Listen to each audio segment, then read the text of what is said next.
My business partner walked out the day before our restaurant opened after 3 years of planning, then showed up 18 months later demanding half the profits after I made it successful on my own. I, 34M, have been wanting to share this story for a while now, and since everything has finally settled down legally, I feel like I can. What happened over the past 2 years has been the most challenging and ultimately rewarding experience of my life, and it taught me a lot about who people really are when things get difficult.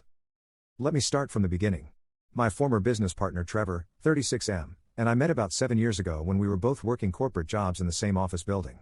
He was in marketing for a tech company, and I was a financial analyst for a consulting firm. We would run into each other at the sandwich shop on the ground floor almost every day, and over time we started eating lunch together regularly. We bonded over our shared love of food. Not just eating it, but the whole culture around it. We would spend our lunch breaks talking about restaurants we had tried, cooking techniques we wanted to master, and our mutual dream of someday leaving the corporate world behind to open our own place.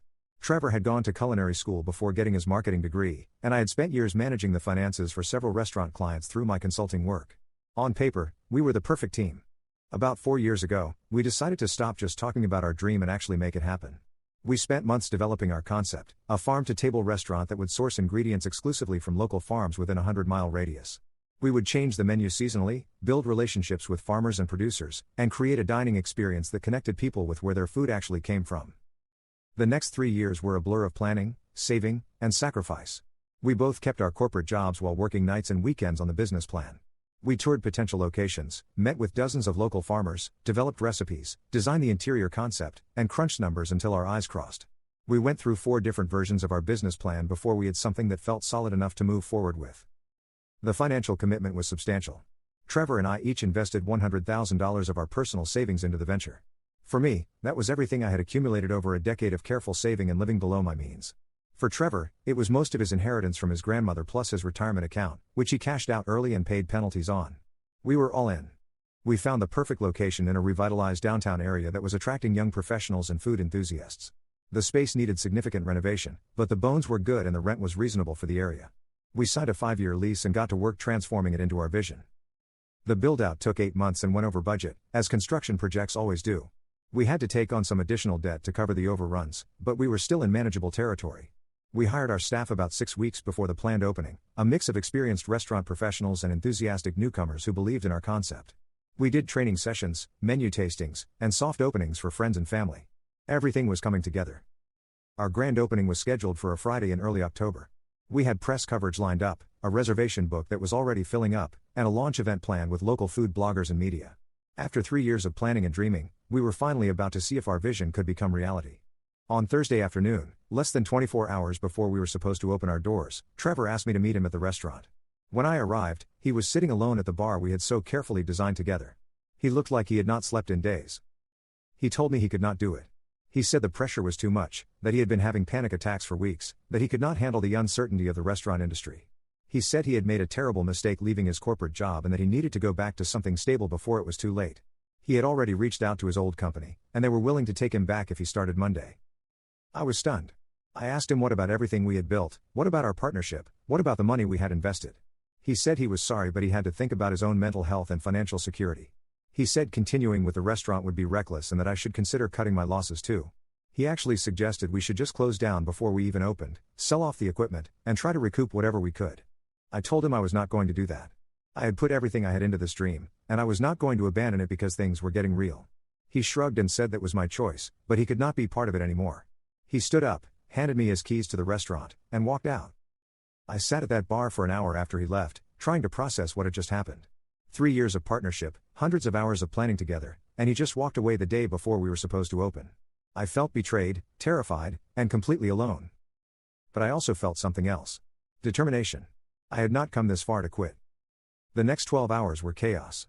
I called everyone on staff to explain the situation and asked them to show up tomorrow as planned. That is when I discovered that Trevor had not just walked away quietly. He had already told several of our key staff members that the business was going to fail, that I was in over my head, and that they should start looking for other jobs immediately. 3 of our line cooks and our sous chef quit that night based on his warnings. I opened anyway. With a skeleton crew of 5 people instead of the 12 we had planned for, I unlocked the doors on Friday evening and welcomed our first guests. Our head chef Amara, who had believed in our concept from the beginning, stepped up to run the kitchen with just 2 line cooks. Our server Dominic, who was supposed to be one of 4 front of house staff, handled the entire dining room himself for the first few hours until I could get out of the kitchen to help. That first night was a disaster and a triumph simultaneously. We were slow, we ran out of 2 menu items by 8 o'clock, and I personally broke down crying in the walk-in cooler at one point. But every single guest who came through our doors that night had an incredible meal. The food was everything Trevor and I had dreamed it would be. People left happy, and several of them asked about making reservations to come back. The next 6 months nearly killed me. I worked 80-hour weeks, sometimes more. I was the first one at the restaurant every morning and the last one to leave every night. I took on every role that needed filling: prep cook, line cook, dishwasher, server, host, bookkeeper, purchasing manager. I slept maybe 4 hours a night and ate most of my meals standing up in the kitchen between rushes. But slowly, things started to stabilize. Word of mouth spread about our little farm-to-table restaurant with the incredible food and the owner who seemed to be everywhere at once. Local food bloggers started writing about us. A piece in the regional newspaper called us one of the most exciting new restaurants in the area. People started having to book reservations weeks in advance. I was able to hire more staff as revenue increased. Amara got the sous chef she deserved, along with 2 more line cooks. I brought on additional servers and a dedicated host. I promoted Dominic to front of house manager and gave him a raise he had more than earned through those brutal early months. For the first time since opening, I was able to take an occasional day off without the whole operation falling apart. By the 1-year mark, we were profitable. Not hugely profitable, but actually making money rather than just surviving. I had paid down some of the debt we took on during construction and was starting to rebuild my personal savings. The restaurant had developed a loyal following of regulars who came back month after month to see what new seasonal dishes we had created. At 18 months, we were featured in a major regional food magazine as one of the best farm-to-table restaurants in the state. The article highlighted our relationships with local farmers, our commitment to seasonal cooking, and the story of how I had built the place from the ground up after my partner abandoned the project. That article put us on the map in a whole new way. Suddenly we had people driving hours to eat with us. That is when Trevor came back. Update 1. It was a Tuesday night, about an hour after we had closed. I was in the back office doing inventory and payroll when Dominic knocked on the door frame. He had a strange expression on his face, somewhere between concerned and amused. He told me there was someone at the front door asking for me, and that I was probably going to want to handle this personally. I walked out to find Trevor standing at the glass front door, clearly intoxicated. He was swaying slightly and had to lean on the door frame for balance. When he saw me approaching, his face split into this wide, desperate smile. I unlocked the door and asked him what he was doing here. He pushed past me into the restaurant and started looking around at everything, running his hands along the bar, touching the chairs, examining the artwork on the walls. He kept saying that he could not believe it, that the place looked amazing, that he always knew we would make it work. I reminded him that there was no we. He had walked out 18 months ago and left me to figure everything out alone. That is when his demeanor shifted. The nostalgic wonder disappeared, replaced by something harder. He told me he had made a mistake, that he had been dealing with anxiety issues that made him act rashly, that he never should have left. He said he wanted back in. He said the original partnership agreement entitled him to 50% of the business, and he was ready to claim his share now that the hard part was over. I almost laughed.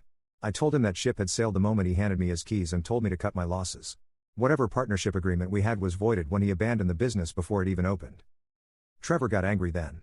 He started raising his voice, saying I could not just steal what was rightfully his, that he had invested $100,000 and 3 years of his life into this place. He said I owed him everything, that without his culinary training and his marketing expertise, the restaurant would never have gotten off the ground. I pointed out that his culinary training had walked out the door with him, that I had built this kitchen and this menu with Amara and the team that stayed. I pointed out that all his marketing expertise had not stopped him from telling our staff we were going to fail and sabotaging our launch. I told him to leave and not come back. Dominic had to help me physically guide Trevor out the door. He was shouting threats as he left, saying he would get a lawyer, that I had not heard the last of this, that he was going to take what was his one way or another. I thought that might be the end of it. I was wrong. Over the next 2 weeks, Trevor showed up at closing time almost every night. He would wait in the parking lot until the last staff members left, then approach me as I was locking up. His demeanor varied depending on how much he had been drinking. Sometimes he was conciliatory, almost pleading, talking about our friendship and our shared dream and how we could still make this work together. Other times he was hostile, accusing me of betrayal and theft and refusing to leave until I acknowledged his claim to the business. I started having Dominic or one of the kitchen staff walk me to my car after closing. I changed my routine so I was never alone at the restaurant. But Trevor always seemed to know when I was there. The voicemail started around week 3. Long, rambling messages left at 2 or 3 in the morning. In some of them, Trevor cried about how I had stolen his dream and ruined his life. In others, he raged about how ungrateful I was, how he had been the visionary and I had just been the money guy, how without him I was nothing. He talked about the $100,000 he had invested like it was a debt I owed him rather than a business investment that he had voluntarily walked away from. I saved all of the voicemails. Something told me I might need them later. The situation escalated when Trevor started showing up during business hours. One afternoon during our lunch service, a server came back to the kitchen looking flustered. She told me there was a man at table 12 claiming he had a reservation, but his name was not in the system and he was asking to speak with the owner. I walked out to find Trevor sitting at one of our best tables, menu in hand, acting like this was completely normal. He smiled when he saw me and announced loudly enough for nearby tables to hear that his old business partner had finally come to greet him. He asked how I had been and whether I missed working together. I quietly asked him to leave. He refused, saying he had as much right to be there as any other customer. He ordered an appetizer and a glass of wine, making a show of examining the menu and commenting on how different it was from what we had originally planned together. Other diners were starting to notice the tension. I had Dominic call the police while I tried to manage the situation without causing more of a scene. By the time officers arrived, Trevor had finished his appetizer and was loudly critiquing the seasoning to anyone within earshot. He went quietly with the police, but not before shouting that this was not over and everyone would know what kind of person I really was. Update 2. After the lunch incident, Trevor shifted to a new strategy, trying to destroy my business from the outside since he could not force his way back in from the inside. The first sign was the online reviews. Suddenly, we were getting 1-star reviews on every platform from accounts that had been created that same day. The reviews all followed a similar pattern, claiming the food was terrible, the service was rude, and that the owner was known for cheating his business partners. Some of them mentioned Trevor by name, saying he was the real creative force behind the restaurant and had been pushed out unfairly. I reported the reviews as fraudulent, but the platforms were slow to respond. In the meantime, our overall rating dropped noticeably. Some potential customers who researched us online mentioned the negative reviews when making reservations, asking if there was some drama they should know about. Then the supply issue started. One morning, our regular produce delivery did not show up. When I called our main supplier, a farmer named George whose family I had been working with since before we opened, he sounded uncomfortable. He told me someone had called the previous day claiming to be from our restaurant's accounting department, saying we were having cash flow problems and might not be able to pay our invoices. George said he had been in business long enough to know that sometimes people lie, so he wanted to hear from me directly before making any decisions. I assured George that our finances were fine and that someone was trying to sabotage us. He believed me and the delivery arrived the next day. But over the following weeks, I discovered that Trevor had called at least 6 of our regular suppliers with similar stories. He told some of them we were going bankrupt. He told others we were being investigated for health code violations. He even told one farmer that I had been bad-mouthing the quality of their products to other restaurant owners.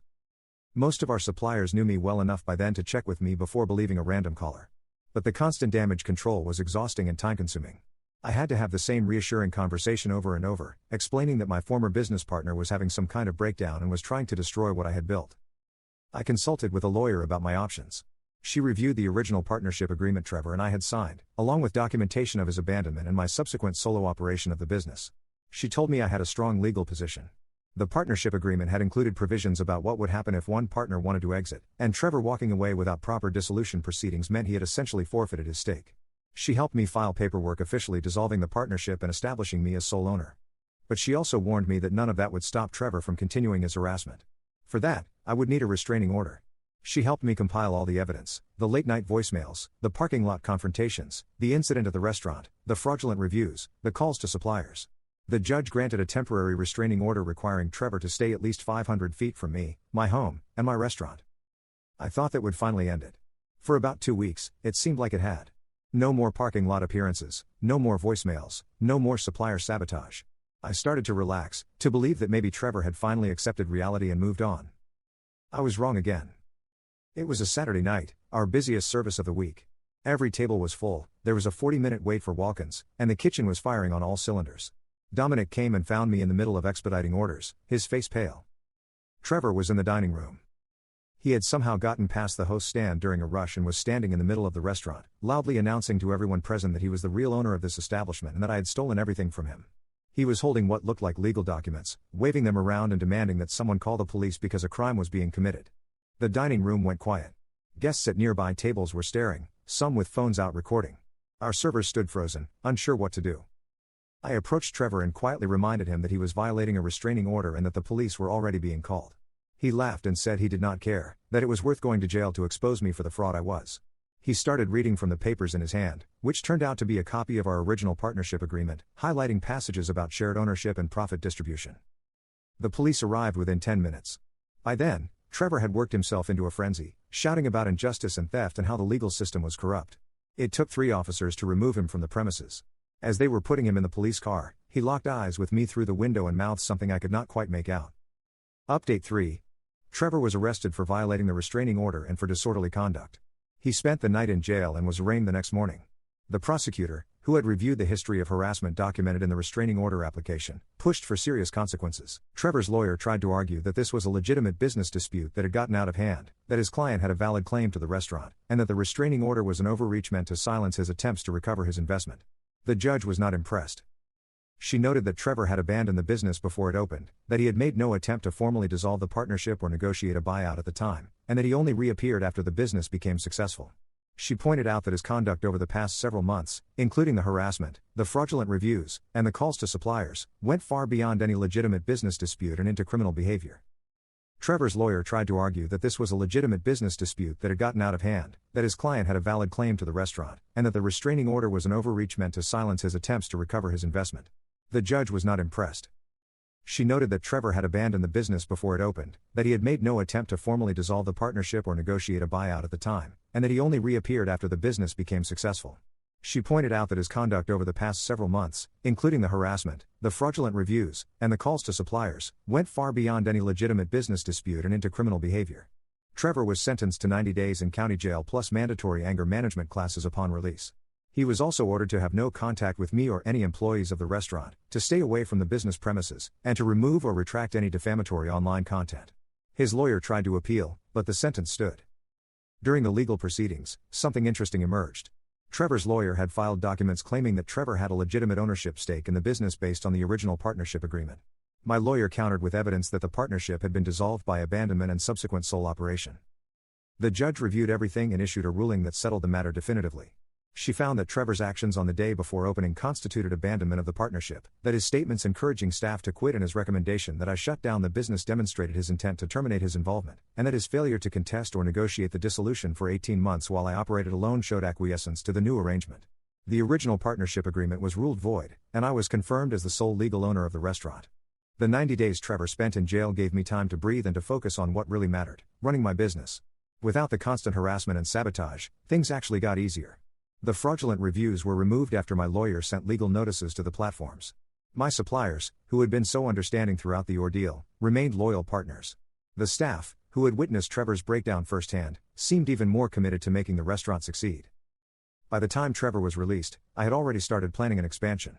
The success of the first location had attracted investor interest, and I was in negotiations to open a second restaurant in a neighboring city. The concept would be similar but adapted to the local farming community there. I had hired a general manager for the original location so I could focus on the new project without working myself into the ground again. I heard through mutual acquaintances that Trevor was living with his parents after his release, attending his court-mandated anger management sessions, and not talking much about the restaurant situation anymore. Apparently the reality of jail time had finally broken through whatever delusion he had been operating under. Update 4. About 3 months after Trevor's release, I received an unexpected letter. It was from Trevor's parents, Arthur and Vivian, who I had met several times during the years Trevor and I were planning the restaurant together. They had always been kind to me, and I remembered Vivian bringing us homemade cookies during one of our late-night planning sessions. The letter was an apology.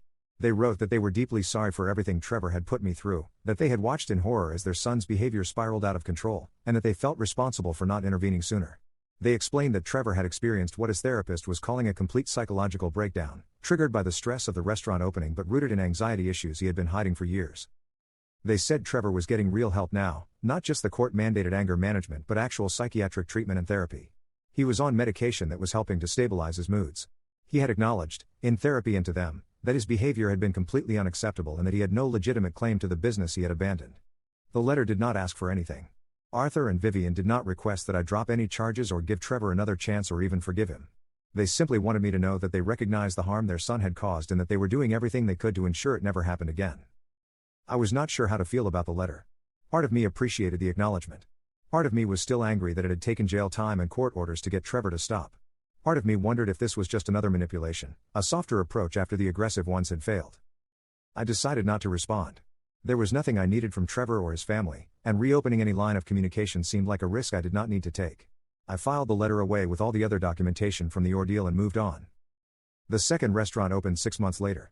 I named it after my grandmother, who had taught me to cook when I was a child and who had always believed I was capable of more than a corporate cubicle. The opening night was everything I had dreamed it would be back when Trevor and I first started planning. Good food, happy guests, a team that believed in what we were building. This time, I did not have a partner.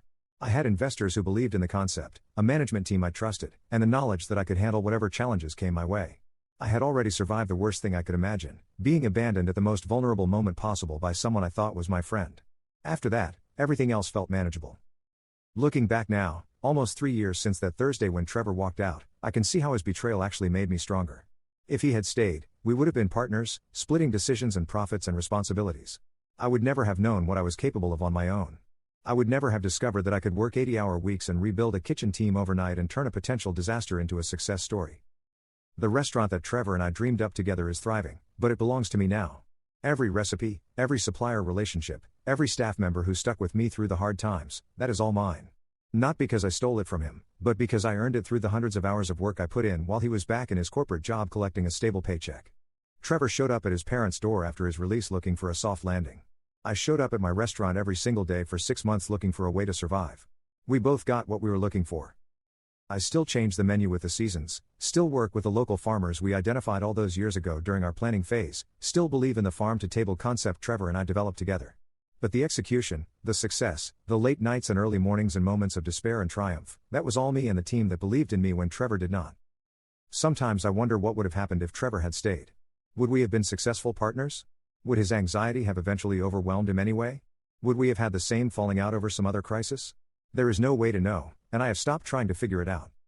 What I know is this: I built something real. Something that feeds people and employs people and contributes to my community. Something that started as a dream I shared with someone who turned out to be unreliable, and became a reality through my own determination and the support of people who proved themselves when it mattered. Trevor wanted half of that. He wanted to show up after the hard part was over and claim credit for something he ran away from. The courts told him no. Reality told him no. And I told him no, over and over, until he finally had to accept it. The best revenge is not anger or confrontation or even legal victory, though all of those played their part. The best revenge is success. It is building the life you dreamed about while the person who doubted you watches from the outside.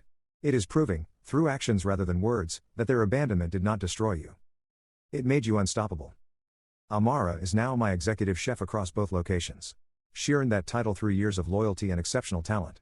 Dominic runs the original restaurant as general manager, and he has never forgotten those first brutal months when it was just the two of us trying to serve a full dining room. We have talked about it over drinks, how close we came to failing, how different things would be if we had given up when Trevor told everyone to abandon ship.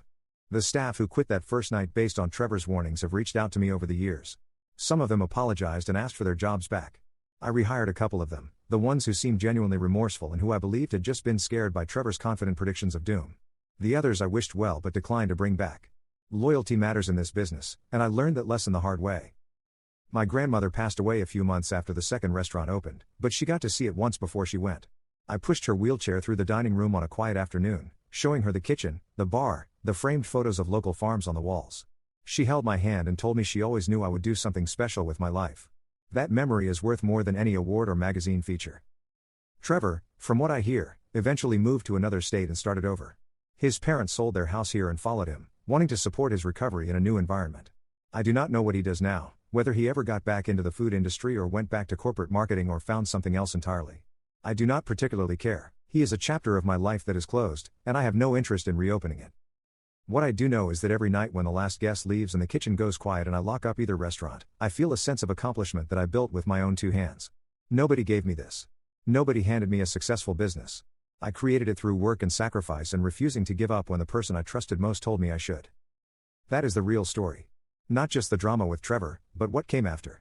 A life built on my own terms, a business that reflects my values, a team that trusts me because I proved myself worthy of trust. The betrayal hurt, but what I built from the ashes of that betrayal is something I will carry with pride for the rest of my life.